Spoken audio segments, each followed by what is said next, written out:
বন্ধুরা good morning. 17/11 নিফটির prediction করব। Nifty যে রেজিস্ট্যান্স লাইনটার কাছে গিয়ে ঘোরাফেরা করছে সেটা হচ্ছে গিয়ে 26,000 লেভেল। 26,000 লেভেল আমরা দেখতে পাচ্ছি। যদি কল পুট অপশনের দিকে তাকাই তাহলে দেখতে পাচ্ছি কল প্রায় 1,50,00,000 কল অপশন ওখানে কল রাইটাররা বসে রয়েছেন, যেটা 62% বেড়েছে আগের দিনের থেকে।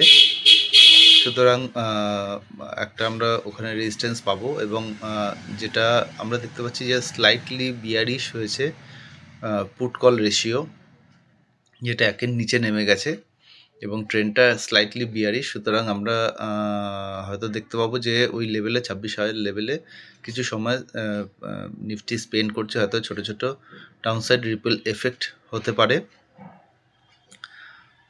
আমরা আগের দিন দেখেছি যে প্রায় 4.5 লাখের মতো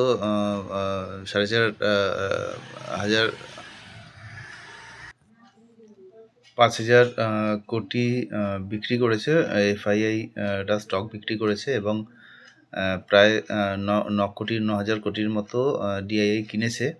ফলে একটা আপসাইড এফেক্ট আমরা দেখতে পেয়েছি। যে একটা ডোজি প্যাটার্ন তৈরি হয়েছিল একদিন আগে, সেটা অনেকটাই নিউট্রালাইজ করে দেওয়া সম্ভব হয়েছে। ধন্যবাদ বন্ধুরা।